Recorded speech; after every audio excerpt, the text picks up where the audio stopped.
지금까지 보신 영상이 2019년 중에 코로나 시작 직전에 더 SMC라는 회사의 600명 정도의 구성원들이 1년 동안 만들었던 컨텐츠를 요약해서 만든 릴 영상이었고요. 그 최근 코로나 기간이었던 지난 3년의 내용을 다시 모아서 이번 크리에이터 컨텐츠 모니타이제이션이라는 주제로 다시 한번 영상을 만들고 있습니다. 그런 내용은 추후에 다시 내년 행사 때 한번 다시 공유할 수 있도록 하겠습니다. 크리에이터 컨텐츠 모니타이제이션에 대해서 제가 오늘 말씀드리려고 하는 주제는 이거 한번 안 넘어가는데 첫 번째 주제는 컨텐츠로 구매를 결정하게 하는 힘이 어떤 것일까에 대해서 얘기하려고 하고요.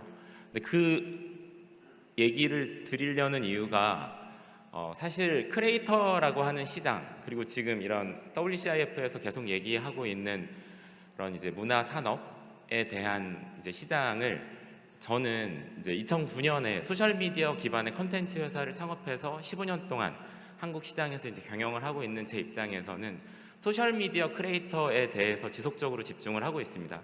근데 그 시장을 그들이 돈을 버는 광고의 힘만 가지고는 크게 산업을 움직이기에는 미미하다고 계속 느껴졌고, 지속적으로 크리에이터들과 함께 창출할 수 있는 산업시장, 유통시장에 대해서 더 고민을 많이 하게 됐습니다.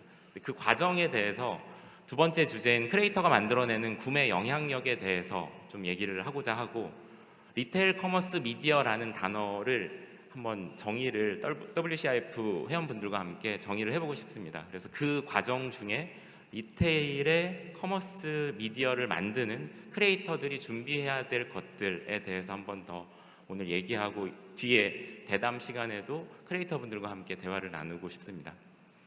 먼저 간단한 숫자입니다. 제가 지금까지 성장해왔던 매년 30% 또는 100%씩 15년 동안 꾸준하게 지금까지 성장을 해왔습니다. 더 SMC가 올해 만들어내는 매출은 1,500억 정도이고 순매출 비율은 약 40에서 50% 정도가 됩니다. 그 시장이 크리에이터 광고 시장이고요. 우리나라 대한민국이 전 세계, 중국을 제외한 전 세계 시장의 광고 시장은 1,000조짜리 시장입니다. 1년에 1,000조라는 시장이 굴러가고 있을 때 한국에선 2% 정도인 20조의 종합광고 시장이 굴러가고 있고요. 지금 디지털 광고가 절반을 넘어선 것은 이제 2년 전의 일입니다. 그 중에서 지금 오늘 주제인 크리에이터 분들이 창출하고 있는 광고의 가치는 약 2조 정도로 추산이 되고 있고, 그 중에 한국 시장에서 약 한 15% 정도를 더 SMC가 창출을 해나가고 있습니다. 그 옆에 이제 오른쪽에 보이시는 종합 유통시장은 백화점, 마트, 편의점, 드럭스토어, 홈쇼핑, 이커머스, 그리고 소상공인들이 파는 모든 이제 행위들, 그러니까 그런 많은 것들을 포함한 유통시장 600조 중에 작년 기준으로 200조 정도까지 디지털에서, 특히 모바일에서 80% 이상 구매하는 시장이 200조까지 올라왔습니다. 전 세계 유통시장은 약 30경으로 추정이 됩니다. 그 중에 2% 정도를 대한민국에서 지금 이제 발생시키고 있는 유통시장이라고 보여지고, 한국이 이렇게 앞서 있는 디지털 시장에 비해서 크리에이터의 광고 시장과 크리에이터의 유통시장은 전 세계를 선도하는 것만큼의 규모로 아직까지는 시장의 흐름이, 산업이 움직여지지는 못했다고 생각을 합니다. 그래서 그 아쉬움을 오늘 다시 한번 어떻게 이 시장이 운영이 되고 있는지를 설명하면서 대화를 나누려고 하고요. 지금은 이제 2조밖에 안 된다, 광고로 유통하는 총액이 전체 우리나라 600조 유통 시장의 약 3%인 20조밖에 안 된다. 여러분들이 또는 제 자녀가 10살, 8살 자녀가 있는데 제 자녀의 옷의 한 30% 이상은 리밋데 두두라는 인스타그램 채널에 20만 팔로워를 가진 채널의 컨텐츠를 보고 완판을 시키는 옷들, 잠바들, 신발, 수영복을 사게 됩니다. 혹시나 자녀를 키우시는 분이라면 인스타그램에서 리밋데 두두 이런 걸 검색해 보시면 어떤 크리에이터의 컨텐츠와 제품들을 보실 수 있을 텐데요. 제가 오늘은 기억이 안 나는데 약 2년 전만 해도 리밋데 두두의 매출액이 1,000몇백억 정도가 됐습니다. 그러니까 인스타그램으로 일어선 프로덕트를 파는 한 개인이 만든 회사였고요. 그런 이제 시장들의 추산이 지금은 이제 거래액 22조, 순매출 5조, 근데 순매출, 레버뉴 5조라고 하는 그 매출이 다 사람이 만든 겁니다. 크리에이터분들이 만들어낸 매출액들이고요. 저는 제 예상은 이게 뭐 정확한 근거와 통계를 가지고 얘기했다기보다는 15년 동안 그리고 앞으로의 5년을 예측하면서 얘기 드리는 것은 크리에이터 광고 시장이 10조 대까지 성장할 것이다.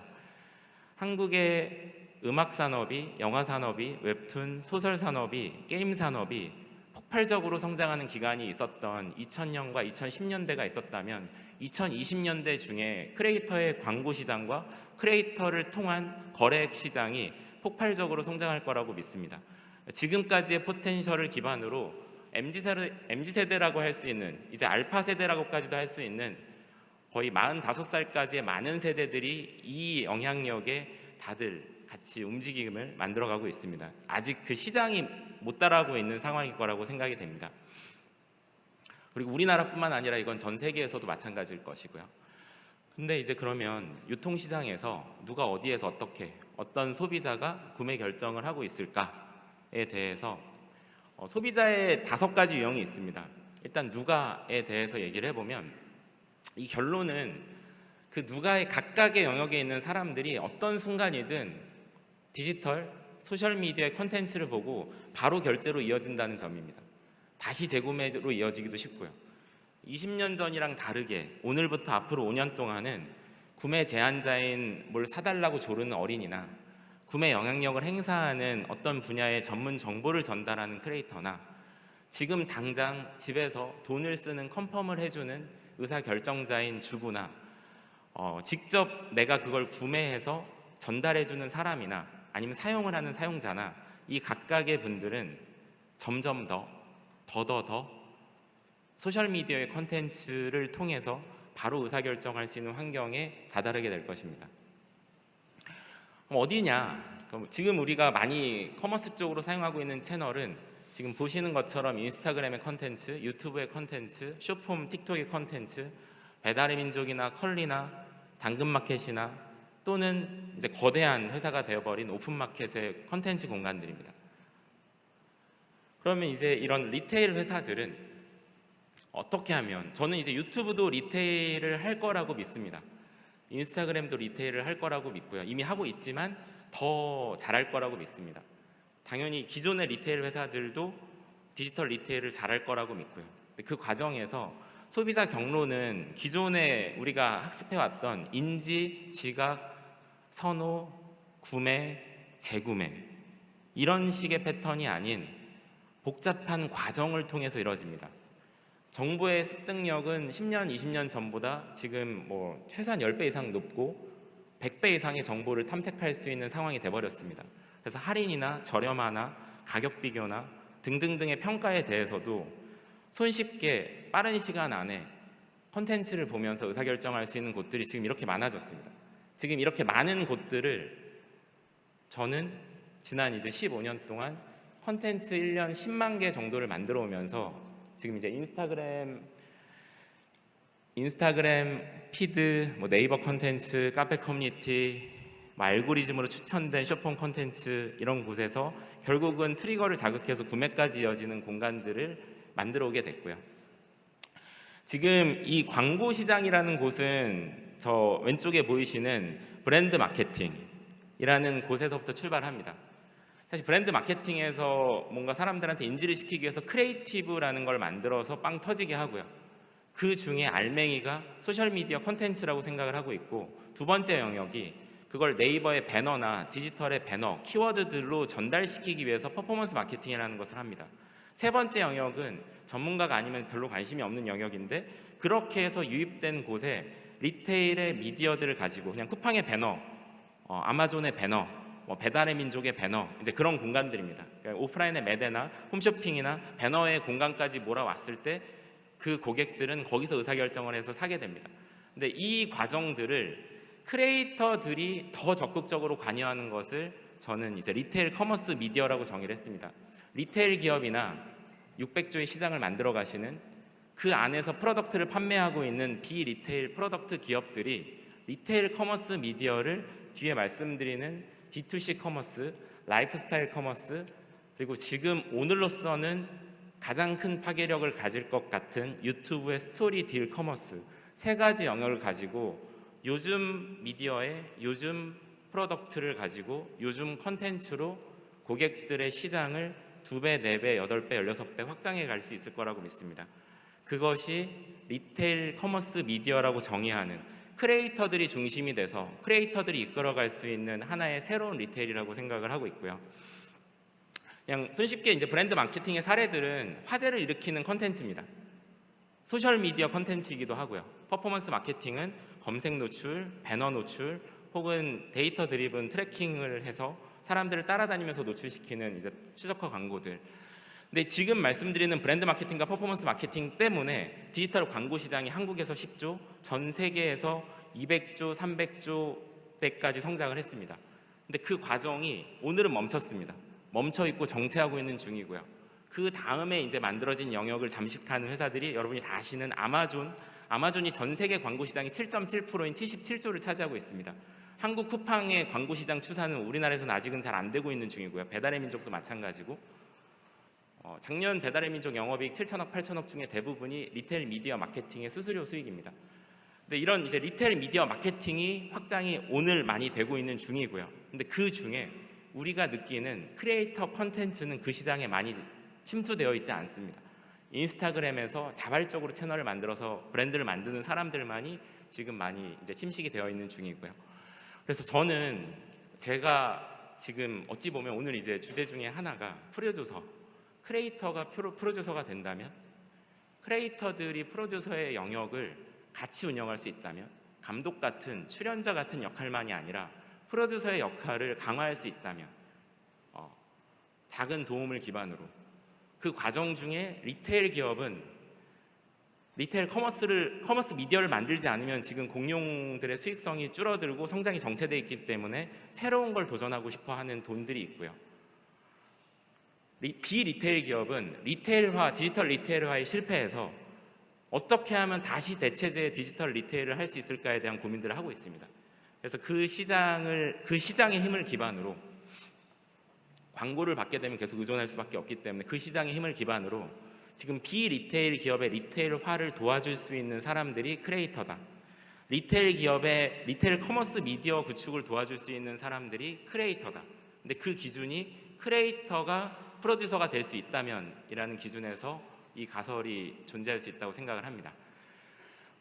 리테일 커머스 미디어를 중심으로 콘텐츠 시장의 중심은 지금 여기서 말씀드리는 1세대부터 4세대까지의 크리에이터들에 있다고 지금 생각을 하고요. 제가 지금 사실 소셜 네트워크 서비스에 거의 10배 이상의 누적된 트래픽이 오늘날 카카오, 네이버의 누적 트래픽보다 유튜브에서 쓰는 시간이 더 많습니다. 오늘 현재 한 3년 만에 그렇게 돼버린 상황이고요. 네이버, 카카오가 분명히 MAU, 월간 방문자 수치는 너무 좋지만 누적된 사용 시간은 유튜브가 우리나라 3, 4대 채널을 합친 것보다 2배, 3배 높습니다. 유튜브에서 쓰는 시간이 높습니다. 근데 이 시간을 앞으로 유튜브 외에도 숏폼이라는 주제에서 더 확장을 해서 가져가게 될 것이고, 유튜브도 쇼츠를 하고 있지만 틱톡, 인스타그램 릴스 같은 이런 변화들이 앞으로도 일어나는 중에 저는 그 세대의 크리에이터들을 1세대는 먹방, 게임, 여행 같은 감정이나 본능을 자극할 수 있는 크리에이터들. 근데 이분들은 너무 친숙하고 규제에 얽매이지 않는 친구 같은, 오빠 같은, 형 같은 소통을 하고 있기 때문에 사랑을 받아서 팬덤까지는 아니지만 팬들을 만들었습니다. 저도 제가 아는 연예인이 있어도 연예인의 팬은 아닐 수 있습니다. 아는 사람이지. 근데 하지만 진짜 친한 어떤 사람이 소통을 하루에 30분, 한 달에 12시간 소통하는 사람이 있다면, 그리고 그 사람이 나한테 정말 좋은 영감을 준다면 팬이 될 수도 있을 겁니다. 그러니까 그런 식의, 예를 들면 유재석님이나 어떤 정말 대형 연예인이 아니더라도 내가 유튜브라는 시장에서 감정과 본능을 자극받으면서 소통하면서 팬이 된 분들이 1세대에 지금도 모여 있습니다. 그러니까 저는 1세대를 초등학생이라고 정의를 합니다. 초등학생이 오늘 로블록스를 하고 싶고 포켓몬스터 카드를 사고 싶고 장난감 사고 싶고 과자 사고 싶은 심리들이 다시 초등학생이 생기면 또 생깁니다. 또 5년 뒤에 또 초등학생이 생기면 또 생기고요. 그러니까 그런 이제 그 계층을 위해서 본능적인 컨텐츠를 만드는 1세대는 계속 탄생됩니다. 유튜브를 시작으로 그 외의 다른 곳에서도. 그리고 2세대는 특화된 정보를 제공하는 어떤 분야에 정말 전문 지식을 가지고 계신 분들, 의사나 약사나 과학자나 경제 전문가나 뷰티 전문가나 운동 전문가나 등등등의 인생을 살아가는 정보를 습득하고자 하는 심리를 해결해 줄 수 있는 분들. 근데 당연히 여기도 팬입니다. 팬이 돼서 그 정보들을 제공하고 있고요. 3세대는 전문 PD들이 방송국 시스템의 100짜리 구조가 아닌 10이나 5짜리 구조를 가지고 유튜브 시장 안에서 1,000, 2,000, 3,000만 원 정도의 자본을 가지고 20분짜리 예능을 만들 수 있는 시장들이 지속적으로 지금 확장이 되고 있습니다. 네 번째 주제는 거기에 아트의 개념이 들어가서 세계관을 만들어내고 그 세계관에 대해서 스케치 컨텐츠나 그 세계관을 가지고 규모가 그래도 10억 정도 되는 한 시즌 프로젝트의 블록버스터 예능들을 유튜브 기반으로 만들어낼 수 있는 시장들이 지금 최근 한 2년 동안 활성화되고 있습니다. 그래서 이런 이제 세대별 크리에이터들이 아까 말씀드린 2조라고 하는 한국 시장, 그리고 약 100조 정도로 추산되는 전 세계 시장에 광고를 기반으로 수익을 창출하고 있고 그 수익의 70% 이상은 유튜브를 기반으로 발생되고 있습니다. 전 세계 광고 시장 1000조 중에 30%를 구글이 잠식을 하고 있고 300조의 시장을 구글이 작년 기준 차지하고 있을 때 유튜브에서 창출된 매출은 구글 전체 매출의 3분의 1인 100조였습니다. 100조의 매출 중에 많은 부분들이 이런 크리에이터들을 위해서 시장으로 흘러 들어가고 있었고요. 한국에서도 그런 시장들이 유튜브를 중심으로 지금 만들어지고 있었습니다. 물론 그거보다 앞서서 선행됐던 게 페이스북이었고 인스타그램이었습니다. 하지만 이런 수익 쉐어나 크리에이터들의 광고 모니타이제이션을 촉진시켜준 유튜브 덕분에 이 시장들이 이렇게까지 확장이 지금 되고 있고요. 근데 이제 오늘 메인 주제 크리에이터들의 프로듀서화, 그 과정 중에 그 길을 터줄 수 있는 게 리테일 커머스 미디어로서의 역할을 하는 분들. 쉽게 얘기하면 3세대 스튜디오의 내고항에서 닥터그루트라고 하는 LG생활건강의 샴푸를 판매한다. 40억, 50억, 60억, 70억, 80억, 100억 정도의 매출이 18분짜리 예능 한 편을 보고 일주일 동안 약 15만 명, 20만 명의 고객들이 다 사버립니다. 집단으로 산 거죠. 이유는 내고항의 저 컨텐츠의 팬이 됐으니까, 어느 정도 신뢰를 했으니까. 가격 할인을 많이 해서 산 부분도 있지만 지속적으로 스토리에 대해서 신뢰하는 게 있기 때문에 그런 행위들이 생겼습니다. 그래서 근데 그 부분들이 그냥 물건을 사게 하는 컨텐츠뿐만 아니라 지금 다방면으로 다 일어나고 있습니다. 먹방 300만 뷰가 나오는 컨텐츠의 1%, 2%의 전환만 일어나도 약 4만, 5만, 6만 명이 삽니다. 5만 원짜리 제품을 5만 명이 사면 25억의 매출이 발생이 됩니다. 그런 시장들이 지금 열리고 있고요. 다시 리테일 커머스 미디어의 시대에 크리에이터와 함께 콘텐츠 모니타이제이션을 하려면 뭘 해야 될까? 사실 이따 대담에도 토론할 주제이긴 한데 기존의 우리나라의 8년, 7년, 9년 동안 우리나라뿐만 아니라 해외에서부터 멀티 채널 네트워크라는 환경을 가지고 크리에이터들과 비즈니스를 하는 시장이 지속적으로 좀 존재하고 있었습니다. 근데 그 시장에 저는 리테일 커머스 미디어 그리고 크리에이터와 만들 수 있는 리테일 커머스 미디어를 위한 IP 제작을 이 비전의 첫 번째 스텝으로 도전하려고 한다라고 정의를 지금은 하고 있고요. 근데 이제 그게 왜 더 SMC 같은 회사 그런 걸 하냐? 그리고 더 SMC 외에도 전 세계에 있는 일본에 있는 인도네시아에 있는 다른 국가들도 이런 걸 할 수 있을까라고 생각을 해보면 첫 번째 흐름은 브랜드 마케팅 20조의 광고 비용, 10조의 디지털 광고 비용, 그리고 2조가 앞으로 10조가 될 크리에이터들의 광고 비용 시장. 그 시장이 저희가 하고 있는 첫 번째 캐시카우 모델이고요. 그 안에 현재 지금 400명 정도의 컨텐츠 크리에이터들이 에버랜드 같은 올리브영 같은 현대백화점 같은 쿠팡 같은 기업의 컨텐츠 제작을 하고 있는 중에 그 컨텐츠와 연결된 사업이 무엇일까? 지금은 우리 직원분들이 컨텐츠를 만들고 있지만 크리에이터와 리테일 미디어를 만들 수 있는 그들과 함께 한다면 브랜드 마케팅이 어떻게 변화될 수 있을까? 브랜딩이 끝일까? 퍼포먼스 마케팅 시장은 앱 게임 다운로드나 금융 앱 다운로드나 지금 당장 매출을 증진시키는 매출들을 저희가 배너 키워드를 집행하고 있는데 그게 RCM과 연결이 되면 어떻게 될까?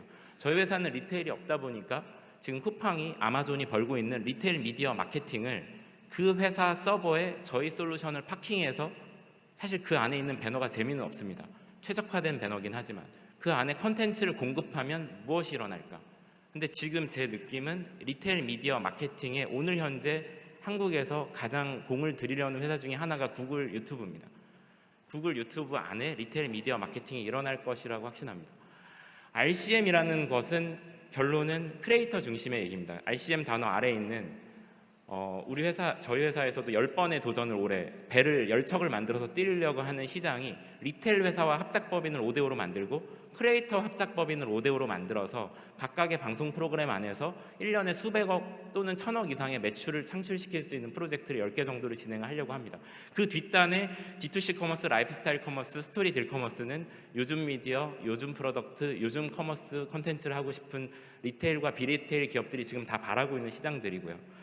그래서 결과적으로는 저는 WCIF의 우리나라의 회원분들, 해외에 있는 회원분들과 함께 크리에이터들의 브랜드 마케팅, 크리에이터들의 퍼포먼스 마케팅, 크리에이터들의 D2C 직접 하는 커머스, 저는 아마 올해 크루즈 판매를 많이 할 것 같습니다. 크리에이터가 탄 크루즈에 팬덤을 가진 50대, 60대 액팅 시니어들을 태우고 그 모객과 상품 기획을 크리에이터와 같이 하면서 수수료 쉐어, RS 쉐어를 할 수 있는 사업 모델을 D2C 커머스라고 지금 정의를 하고 있고요. 라이프스타일 커머스는 넘어가겠습니다. 뭐 그건 자기의 인생을 보여주면서 물건을 파는 크리에이터들도 있고요. 마지막 가장 강하게 저희가 투자하는 영역이 프로듀서 개념으로 크리에이터와 함께 크리에이터가 프로듀서화가 되시는 분들과 함께 스토리 딜 커머스를 도전하는 영역 시장의 정의를 지금 하고 있습니다.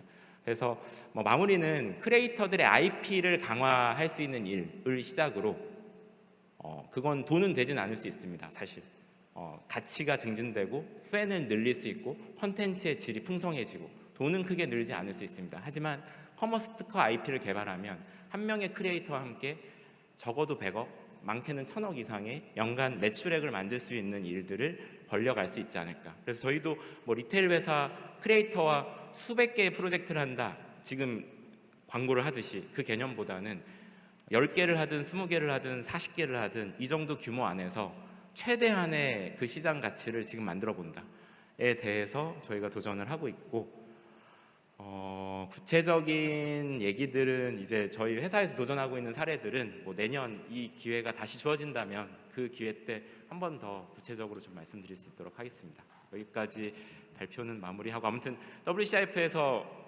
같이 공유하고 있는 이런 컬처 유니버스, 문화의 세상, 문화를 기반으로 한 산업의 증진을 도모할 수 있는 길 중에, 앞으로의 길 중에 저는 반드시 소셜미디어의 컨텐츠, 소셜미디어의 크리에이터, 소셜미디어의 프로듀서화가 오늘부터 강하게 필요한 시점이 이제 시작되고 있다라고 확신하면서 여기서 받은 영감을 가지고 앞으로 더 1년 동안 많이 발전하는 모습과 협업하는 모습들을 가지고 다음번 다시 회원들과 얘기할 수 있으면 감사하겠습니다. 감사합니다.